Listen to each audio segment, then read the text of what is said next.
Hi, this is Miss Safi here. Thank you so much for joining me. In this lesson today, we're going to go over some essential information for Raymond's Run, which is a short story you'll be introduced to in this section. In this brief lesson, we're going to go over author information, background and context information. I'll give you a little intro to the story.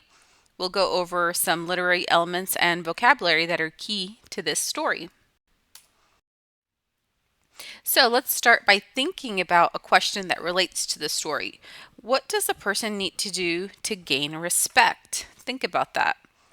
Do they need to accomplish something big? Do they have to show certain characteristics? What in your mind does a person need to do to gain respect? So let's start by meeting the writer. This is the author. Her name is Toni Cade Bambara, and she grew up in New York City, where Raymond's Run takes place.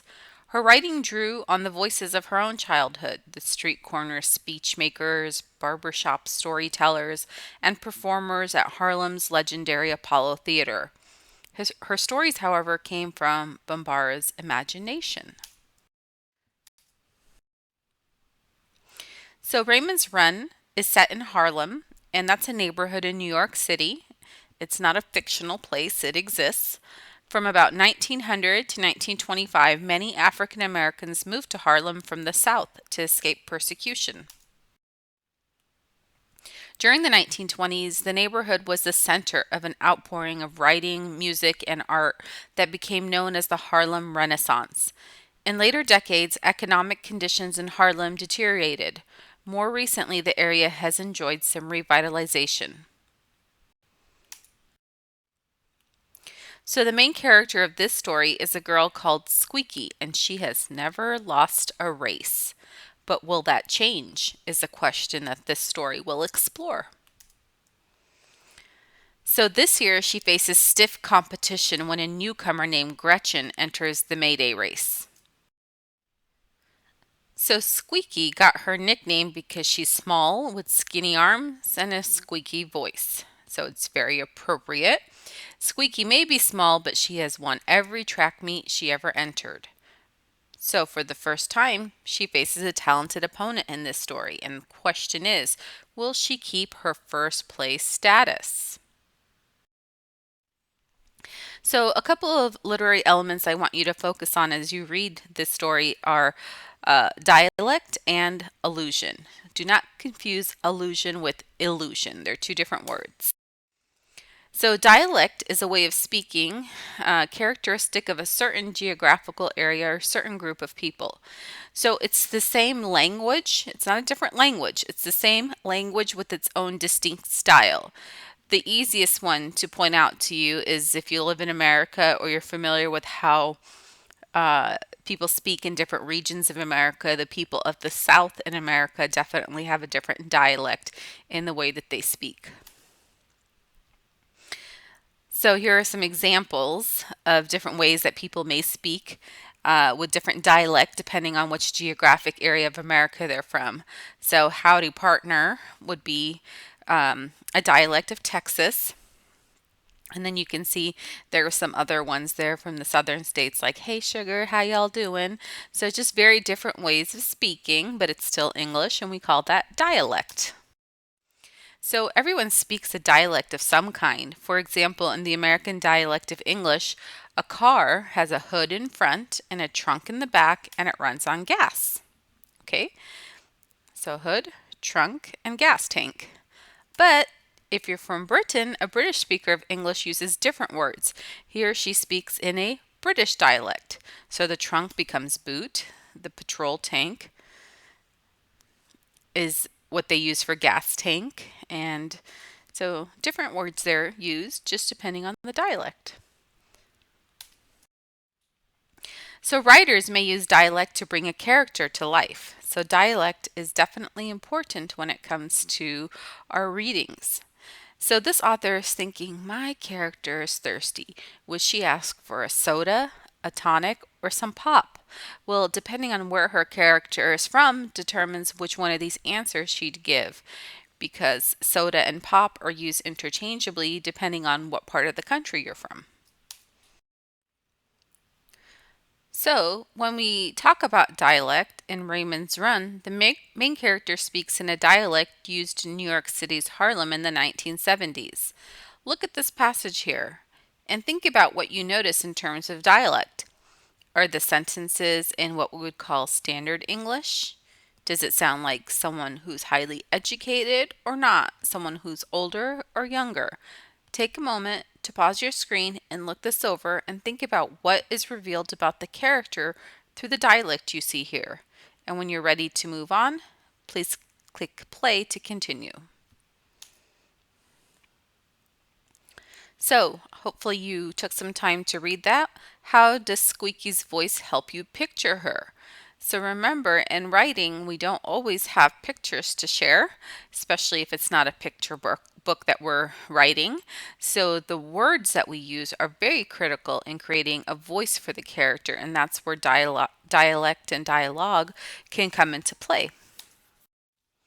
So let's shift our focus now to allusion. This is a reference drawn from literature, popular culture, or current events. And authors use allusions a lot to drive home a point.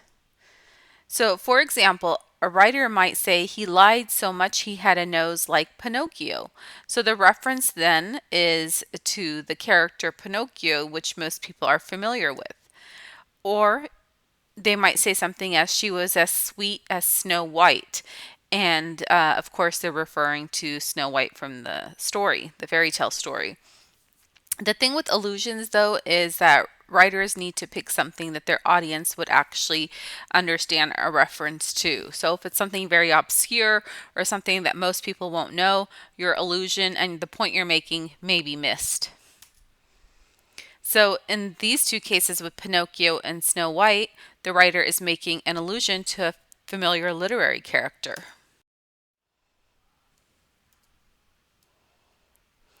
So, as I said, the writer assumes that the reader is familiar with an allusion through general knowledge. Writers use allusions to create comparisons that make characters come to life. So, look at this young man sitting in the classroom staring at his book. His name is Joe, but his friends called him Honest Abe. So, Honest Abe is an allusion to Abraham Lincoln and the name that he was called by. So, again, it assumes, though, that you're familiar with this allusion in order to make the comparison impactful. So, this story's main character, Squeaky, speaks in dialect and there are allusions used in the story. So, those are two things that I want you to watch for. These and other details help create Squeaky's voice. I also want you to maybe do this as you're reading. Apply the knowledge that you have. Use a chart to record and analyze details from the text.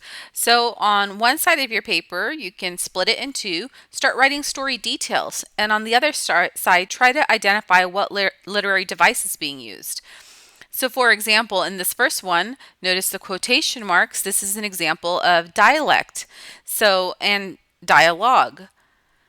So you'll want to note those down on your paper so you can reference a lot of pieces within the story, jot them down on your notes, and by doing so, you're really going to be focusing on applying your knowledge of literary terms and really focusing in on the story. Okay, let's look at some vocabulary from this story that's critical. Really, I'm only going to focus on two words. Prodigy, and that's a child with exceptional talent. And reputation, the way others see a person. So prodigy and reputation. So some children have an exceptional ability in a particular field or activity. So a highly talented child in a specific area is sometimes called a prodigy. So which photo shows the most likely prodigy in this particular example? So hopefully you pick this little girl because, again, prodigy will describe someone who's a child who's showing exceptional ability at an early age. Do you know anyone who's a prodigy, someone you've met or heard about, and what they were able to achieve at a very young age? I've heard that Tiger Woods, the famous golfer, was a golf prodigy from a very early age, showed immense talent in golf. So, our second word is reputation. How others see you determines your reputation. When you have a good reputation, other people hold you in high regard. They respect you. So, most sports experts would agree that Tiger Woods, perhaps the number one professional golfer in the world at a time, has a reputation for what do you think? Is it A, training and working hard, B, being rude to golf officials, or C, quitting when he's losing? Hopefully, you recognize that his reputation definitely is about training and working hard. I also want you to think, can a person's reputation change? Or once they're labeled one way, are they stuck with that label forever? What are things they could do to change their reputation? And then another thing I want you to think about when it comes to reputation is respect. Respecting a person means seeing him or her clearly and valuing what you see. So think about a time when you gained new respect for someone. What helped you see the person more clearly? This is definitely something that is going to be important in the story Raymond's run. So, in this lesson, we went over some information related to the author. I gave you some context and background information. I introduced you to some key characters in the story. We went over a couple of literary elements and vocabulary words relevant to the story. I do hope that you'll enjoy reading Raymond's Run, and if you have any questions, comments, or concerns, feel free to reach out. I do look forward to speaking to you. Thank you.